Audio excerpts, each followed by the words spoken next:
네, 안녕하십니까. 이슈톡톡 뉴스 호로록의 최지은입니다. 지금 국회에서는 국회 운영위원회 전체 회의가 열리고 있습니다. 이 자리에서 김태효 국가안보실 1차장이요. 중요한 건 일본의 마음이라고 발언한 의미에 대해서 이렇게 답을 했습니다. 일본의 마음을 다스리는 것이 중요하다라는 말을 했습니다. 그러면서 윤석열 대통령이 뉴라이트냐라는 질문에는 대통령께서는 아마 뉴라이트의 의미를 정확히 모르고 계실 정도로 이 문제와 무관하다라고 반박을 했습니다. 지금 나라 전체가 뉴라이트 인사들로 들끓고 있고 그로 인한 사회적 비용이 엄청나게 발생을 하고 있는데 대통령은 뉴라이트의 의미도 모른다라는 이 발언을 국민들은 어떻게 해석을 해야 할까요? 이뿐만이 아닙니다. 일제시대 때 나라가 없는데 전부 일본 국적으로 돼 있지 어디로 돼 있느냐? 대한민국이 없는데 어떻게 합니까? 어제 김문수 장관 후보자의 일제시대 선조의 국적은 일본이란 답변 청문회를 발칵 뒤집어 놨었죠. 그래서 이 청문회는 13시간 만에 파행으로 끝이 났습니다. 윤석열 대통령은 거기에다가 오늘 국무회의에서 문재인 정부 때 400조 원 이상 국가 채무를 늘려서 정부가 일하기가 어렵게 됐다라는 발언을 했습니다. 오늘 챙겨야 할 현안이 참 많습니다. 따끈따끈한 이슈들 홍익표 더불어민주당 전 원내대표 박지훈 변호사 홍박콤비와 함께 짚어봐야겠습니다. 입과 귀가 즐거운 시사수다 8월 27일 화요일 출발하도록 하겠습니다. 자, 안녕하십니까? 네, 안녕하세요. 사실은 지금 제 옆에 두 분이 앉아 계셔야 되는데 지금 화면에서 보시는 분들은 아시겠지만 박주윤 변호사님이 지금 경찰 조사를 끝내고 막 달려오고 계셔서 조금 늦는다고 하십니다. 지난주에는 저희가 좀 걱정을 했는데 홍 대표님 죄송합니다. 잘 계셨죠? 걱정 없이 지금은 일찌감치 오늘 와주셔가지고 다행입니다. 자, 오늘 그 대통령실 현안 질의가 국회 운영위원회에서 열렸는데 따끈따끈한 발언들이 방송 전에 막 쏟아져가지고 지금 제가 방송 직전에 막 이 발언을 우리가 다뤄봐야겠어요, 이 발언을 다뤄봐야겠어요라고 요청을 드렸는데 머리가 많이 아프시죠? 저도 그래서 막 지금 찾아보고 있었던 겁니다. 특히 김태효 씨 발언은 지금 막 올라오기 시작해가지고. 맞습니다. 이게 방송 시간이 이렇다 보니까 챙겨야 될 것들이 막 이제 쏟아지거든요. 그래서 정신없이 저도 막 뉴스를 챙겨가면서 방송을 하고 있는데 문제의 발언이 좀 많이 나왔어요. 그래서 일단 김태효 국가안보실 1차장이 일본의 마음, 그 중요한 건 일본의 마음이다라는 발언을 어떻게 해석해야 하냐. 그랬더니 일본의 마음을 잘 다스려서 우리가 잘 해내고 있다라는 자신감에 찬 한일 관계를 리드해 나가자라는 차원에서 이 말을 한 거라고 합니다. 글쎄요, 이게 참 속아 웃을 일인데 지난번에 이게 문제가 된 게 김태효 씨가 그 발언이 문제가 됐잖아요. 그때 소위 얘기해서 일본의 마음이 중요하다. 중요한 건 일본의 마음. 중일만가. 중일만. 그래서 그때 얘기의 핵심은 이런 내용이었어요. 일본이 사과할 마음이 없는데 사과를 강요해서 받는 게 무슨 의미가 있냐. 그렇죠. 그리고 일본이 사과할 마음이 있을 때까지 그냥 뭐 좀 기다려보고 그다음에 우리가 잘해서 일본이 부러워하는 나라를 만들면 된다. 이게 둘 다 틀렸는데 하나는 먼저 후자부터 일본이 지금 한국을 부러워할까요? 제가 보기엔 조금 부러워했다가 윤석열 정부 들어와서 더 안 부러워하고 있는 것 같아요. 안 부러워할 것이다. 그러니까 그나마 좀 과거 문재인 정부 때까지 한국이 쭉 성장해 왔잖아요. 그러니까 처음으로 한국이 일본보다 그 1인당 GDP 도 추월하기도 하고 뭐 등등 여러 가지 한국의 K컬처나 이런 것들이 전 세계적으로 유명해지면서 우리에 대한 어떤 부러움이 커졌는데 지금 윤석열 정부 들어와서 경제도 추락하고 특히 그 지난해 그 경제 성장률이 일본보다 더 낮게 그러니까 IMF 이후 처음으로 그 20몇 년 만에 대한민국 경제 성장률이 일본보다 낮은 경제 성장률을 기록했잖아요. 그러니까 이 처음 있는 일이었죠. 그 정도로 경제도 엉망이 되고 국가적 대외 신인도도 떨어지고 이런 상황에서 일본이 부러워할 이유가 뭐가 있겠나. 이게 하나가 있고요. 두 번째, 역사적 사실에 대해서 사과할 마음이 없으니까 안 해도 된다. 이건 아니죠. 그러니까 이 비슷한 얘기를 한 게 있어요. 노무현 대통령도 그런 말씀하셨는데 전혀 결이 다르죠. 노무현 대통령이 뭐라고 그랬냐면 일본 사과 많이 했다. 그러나 더 이상 나도 사과할 마음이 없으면 너 사과를 요구하지 않겠는데 사과한 거라도 제대로 행동으로 옮겨라라 그랬어요. 말에만 그치지 말고 그렇죠. 그 행동을 이후에, 해라. 네. 그러니까 일본이 사과도 한 건 맞지만 그 사과와 망언이 반복됐어요. 예. 그러니까 도대체 진심이 뭐냐? 그러니까 일본 말에 그런 거 있죠. 혼내와 타테마이라는 게 있잖아요. 속마음과 겉마음이 다른 거요. 예. 자 그러면 속마음은 혼내는 사과할 마음이 없더라도 겉으로라도 일관성 있게 해야 될 거 아니에요. 근데 윤석열 정부 들어와서의 특징은 혼내는 둘째치고라도 네. 다테마에 겉으로도 거의 우리를 무시하는 행태입니다. 그러니까 이건 윤석열 정부가 시체말로 얕잡아 보인 거죠. 네. 그러면은 지금 이제 우리 박지훈 변호사가 경찰 조사 받고 오셨어요? 뭐 잘못한 거 있으세요? 아니요, 저희 조사 참여. 예. 변호사신 거죠? 네. 그 대리. 이제 댓글로 일본의 마음을 헤아리면서 국민의 마음은 왜 안 헤아리는지 모르겠다 이런 댓글이 달려 있습니다. 지금 김태호 1차장의 운영위 발언에 대해서 얘기를 나누고 있었어요. 납득하기 사실 어렵죠. 예. 지금 전반적인 상황이 그래요. 지금 독도도 보면 조형물들을 계속 철거하는데 독도 우리는 딱 맞다 국제법적으로 난리를 치지 말고 그런 행동들을 계속 반복하고 있거든요. 국민들이 믿지 못하게 행동을 하고 있고 또 굴종외교죠. 일본에 대해서 굴종외교를 하고 있는 게 반복되고 있기 때문에 그 말이 필요 없이 그냥 어쩌면 그냥 바로 대응을 하면 되는데 늦게 하다가 다시 정말 독도를 주려고 하느냐 음모론이라 하지만 계속 그럴싸하게 좀 행동들을 하고 있잖아요. 김태호 차장의 발언 다 포함해서 그렇기 때문에 사실은 정부 입장에서는 더 강하게 이렇게 얘기해야 되는데 반대로 지금 나오고 있기 때문에 야당이나 국민들은 거기에 대해서 불만들을 가지는 거거든요. 그 독도 얘기 나와서 말인데 김 차장이 오늘 운영위 회의에서 이런 발언도 했습니다. 독도 방어 훈련이 이번에 비공개로 실시가 됐잖아요. 그랬더니 규모는 지난 정부 그러니까 문재인 정부와 동일하게 유지가 되고 있고 문재인 정부 때도 한 번을 제외하고는 비공개로 실시가 됐다라면서 그 이유는 이제 이번에 비공개로 하게 된 이유는 우리의 작전 구역하고 무기 체계를 공개하기 싫어서다. 그러니까 이런 거 다 똑같은 얘기예요. 다 똑같은 얘기예요. 자꾸 믿을 수 없게 행동. 중일만 하고 앉아 있는데 일본하고 군사 훈련을 같이 왜 합니까?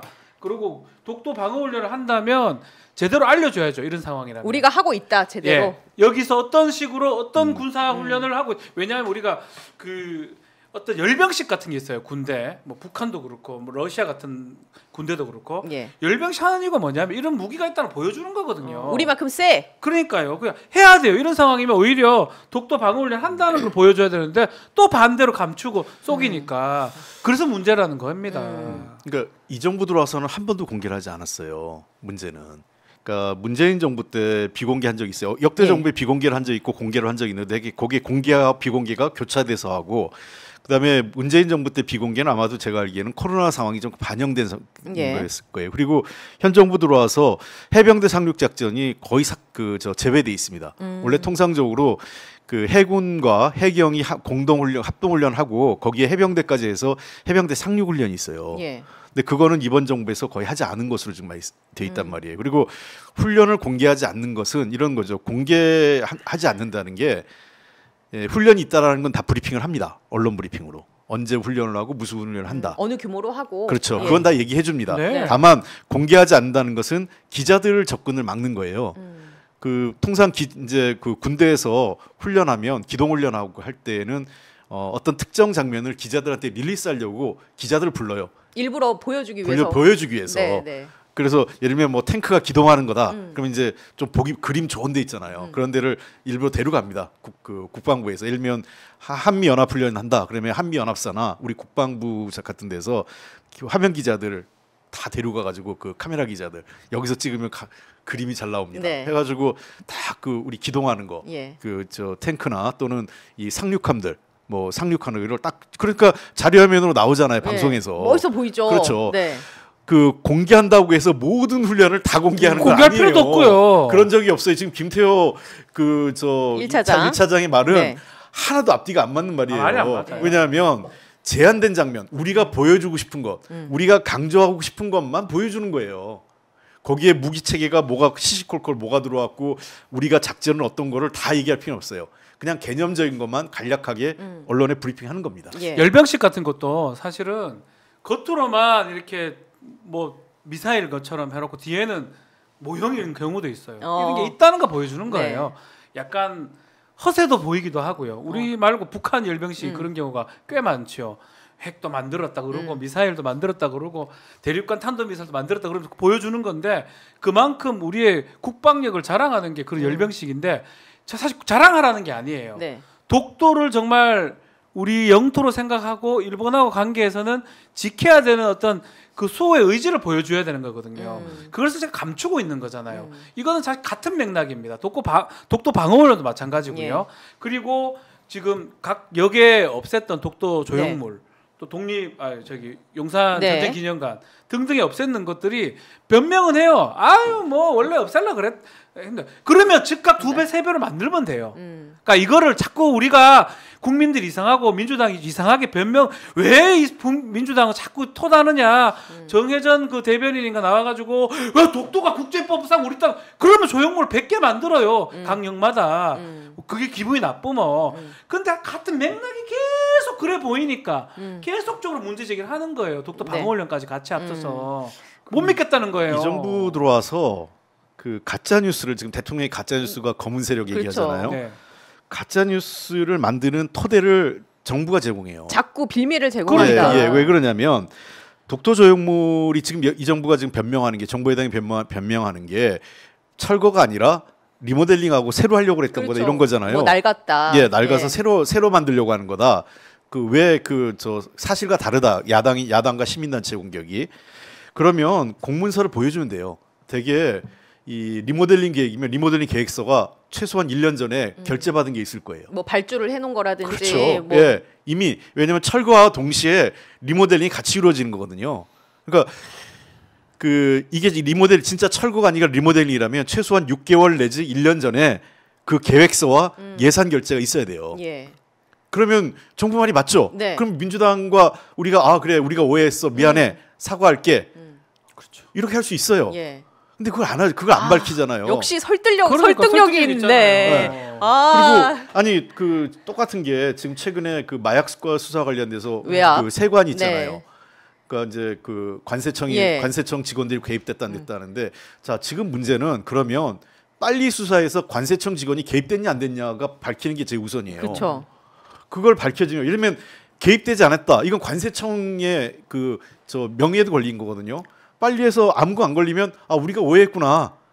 이거는 뭐 청와대 왜냐면 애시당초 사건이 없었으면 청와대 그 대통령실 개입도 성립이 안 되는 거잖아요. 그렇죠. 그 CCTV도 지금 안 까고 있지 않나요? 그러니까. 그러니까 지금 문제는 이거를 뭐 야당이 공세다 어쩌다 이렇게 하는 게 아니라 더 신속하게 자료를 제출해라. 아니 수사를 빨리 해서요. 수사를 확실하게 해가지고 이 관세청과 관세청 직원들이 개입했는지 안 했는지 그거부터 밝혀지면 확인해 주면 되는 거예요. 거예요. 그게 밝혀지면 만약에 관세청 직원이 개입했는 게 밝혀지면 수사 축소가 따라가게 돼요. 근데 애시당초 관세청 직원이 개입한 게 사실이 아니라면 수사 축소가 뭐고 없는 거예요. 대통령실 개입도 없는 거고. 대통령실 개입도 없는 거고. 그러니까 가짜 뉴스를 없애려면 그 원인을 제거해야 돼요. 그렇죠. 근데 지금 뭐냐면 원인은 제거 안 하고 이게 가짜 뉴스다라고 얘기하니까 가짜 뉴스가 전부 커지는 거죠. 그러니까 이게 표피적으로 그것만 대응을 하는 것 같아요. 근원적인 대응. 무슨 문제점이 그거예요. 그 많은 240만 명 부분에 마약이 좀 필로폰이 들었단 말이에요. 마약이 돌았는데 말레이시아로 돌았는데 잡힌 놈들이 와가지고 세관들이 봐주던데요라고 얘기했잖아요. 조사해야 되는 거 아니에요, 당연히.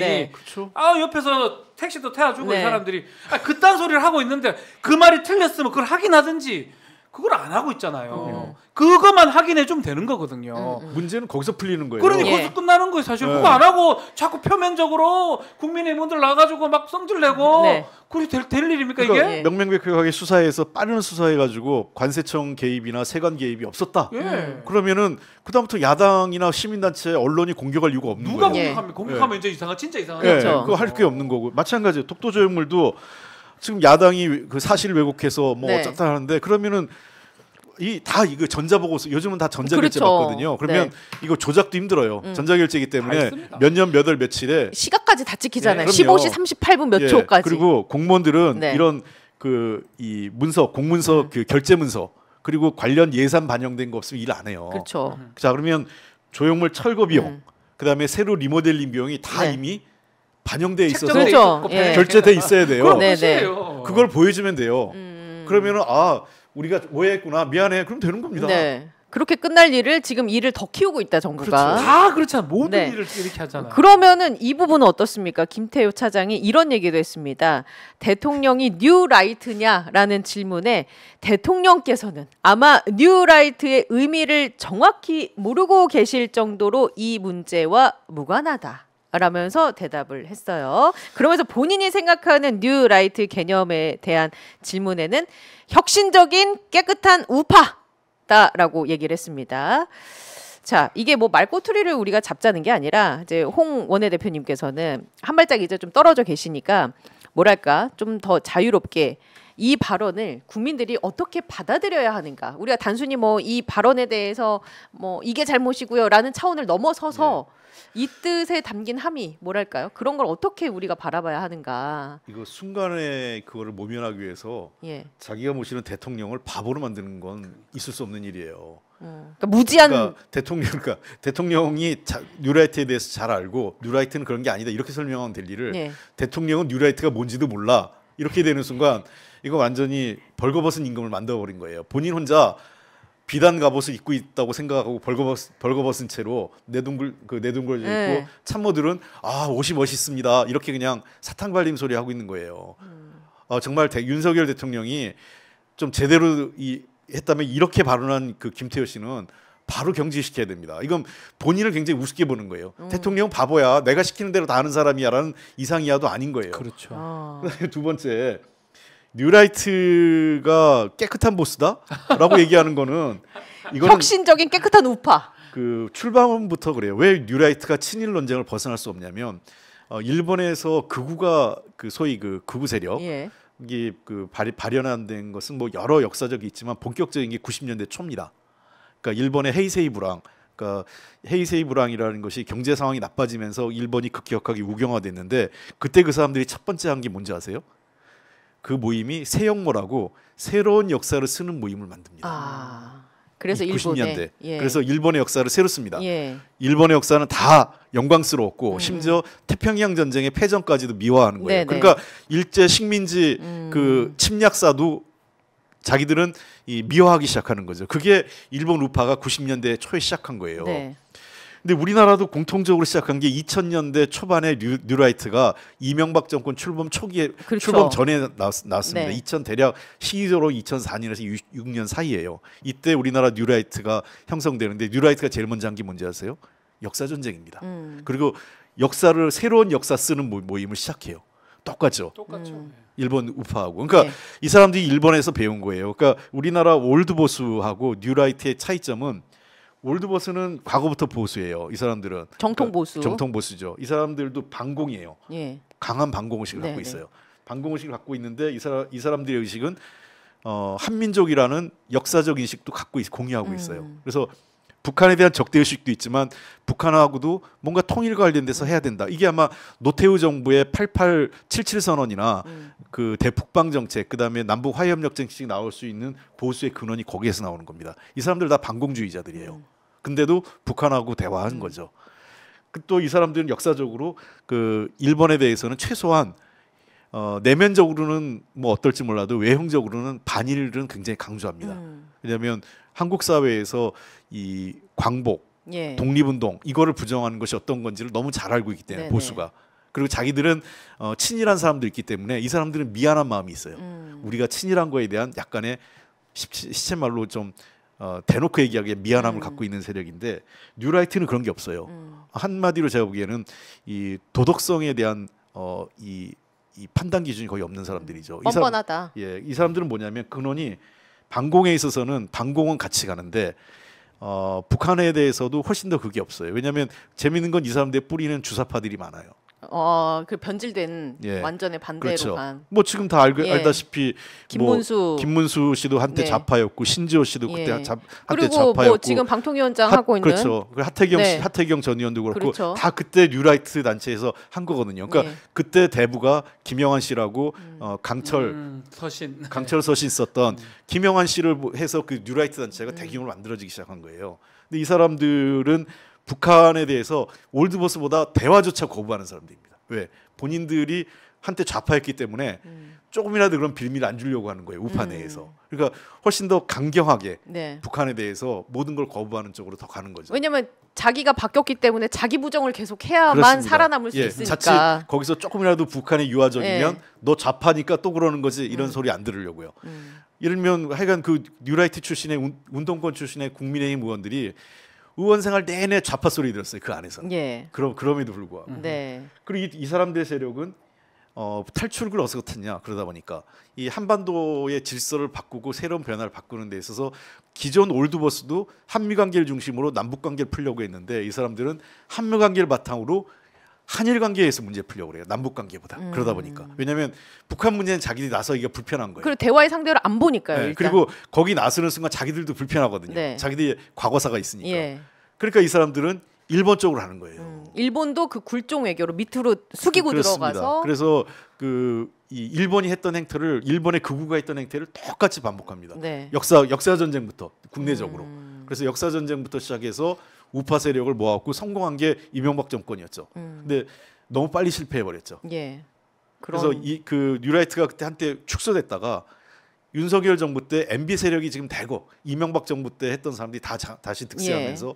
뉴라이트가 다시 살아나는 거죠. 아니 그때는 축소돼서 이렇게 전면으로 등장하지는 않았는데 근데 이제 그때 가만 우리 돌이켜 보면 박근혜 때도 그렇고 이제 국정 교과서 이거 하면서 약간 실패를 봤다고 본인들은 판단했던 것 같아요. 그래서 이번에는 대거 기관장으로 그렇죠. 옵니다. 독립기념관장이라든지. 뭐 장관 후보자도 마찬가지고요. 그렇죠. 그래서 이제 노선을 좀 바꾼 걸로 보고 저는 사실은 뭐 택도 없는 발상이라고 생각해요. 사실 제 개인적으로 봤을 때는. 그 대통령은 뉴라이트 의미를 정확히 모르고 있다는 발언에 대해서. 그 발언은 전 맞는 것 같아요. 아, 그러니까 맞는데. 제가 계속 얘기를 하지만 대통령이 백지로 이렇게 시작한 분이기 때문에. 아, 이거 맞는데. 세력도 없고. 공식 석상에서 대통령을 하면 안 되죠. 네. 바보라고 하면 되나요? 예. 안 되는 말을 한 건데 어느 정도는 맞는 말을 한 것 같아요. 제가 계속 지난번에 얘기했지만 백지에다 그리기가 좋잖아요. 뭐 아무것도 없으니까 뭐 노선도 없고 이념도 없고 세력도 크게 없기 때문에 다 차용할 수 있는 거예요. 박준 변호사님 말 중에 또 맞는 게 뭐냐면 오늘 김태호 처장 그런 얘기했어요. 처음부터 대통령이 누구를 인사하라고 지시한 적이 없다. 그래서 저는 인사 얘기 좀 하면 왜 이렇게 이런 사람만 쓸까 이런 생각이 두 가지 생각이 들더라고요. 오늘 천하람 의원이 뭐 그런 얘기했죠. 좀 세게 얘기를 하던데 윤석열 대통령하고 일하고 싶지 않을 것이다. 누가 하겠냐라는 말에는 어떻게 표현돼요? 정상적인 사람이라면 안 할 것이다. 첫 번째는 사람이 별로 없고요. 프로 자체가. 두 번째로는 이게 지금 청문회 같은 것들이나 이런 거 또 같이 했을 때 너무 힘들다고 해서 다 고사를 하는 것 같아요. 대부분. 그럴까요? 없기도 고사하면 결국은 사람 없어요. 김문수밖에 없는 거예요. 이진수밖에 없고요. 지금 뭐 MBC 지금 재판 지금 국가가 정부가 봤을 때 난리가 난 거거든요. 사실은 이진숙이 뭐 합니까? 와가지고 지금 그 탄핵 소추돼가지고 아무것도 못 하는데 월급은 받고 싶은 거 아무것도 못 하게 되잖아요. 등등이 인사도 최악으로 가는데 한편으로는 사람도 없고 하고자 하는 사람도 없고 원래도 사람도 없고 하고자 하는 사람도 없고 그게 결정체 같아요. 뭐 원래 정치권이 저도 정치권에 있어봤지만 모시고 싶은 사람들은 잘 안 오고 안 왔으면 하는 사람이 많이 오는 데가 정치권이에요. 그런가요? 아시잖아요. 근데 그래도 좀 제대로 된 사람이나 일하려고 하는 사람을 오게 하려면 그 사람의 소명 의식을 강조할 수밖에 없어요. 그 사람 여기 들어와서 제발 도와달라. 당신 같은 사람이 와서 일해줘야 이 정부가 또 이 당이 잘 갈 수 있지 않냐 이렇게 설득하는 거거든요. 근데 이게 설득이 되냐고요. 그 설득이 안 되면 남는 건 뭐겠어요? 이해관계를 움직이는 사람밖에 없는 거예요. 그 자리가 탐나는 사람, 그 자리에 법카가 탐나는 사람. 그러니까 지금 그런 상황이잖아요. 그러니까 그런 사람들밖에 안 오는 거죠. 이 천하람 씨 얘기, 천하람 의원 얘기나 저도 여러 인사 얘기를 들었어요. 들었는데. 하고 많은 사람을 얘기하는데 하겠다는 사람이 없다라는 거예요. 오죽하면 노동부 장관의 김문수 씨가 됐겠냐. 정반대 사람을 해버렸죠. 그러니까 그리고 연령대도 김문수 씨가 그 커리어를 보면 50 몇 년생이잖아요. 2년생이에요, 3년생이에요. 그러니까 이분이 커리어도 그렇고 연령도 그렇고 하게 되면 총리를 해야 될 경기도지사까지 그렇죠, 했었으니까. 커리어상. 물론 이제 총리는 당연히 국회에서 비준이 안 되겠지만. 근데 장관, 노동부 장관 그것도 이렇게 하는 걸 보면.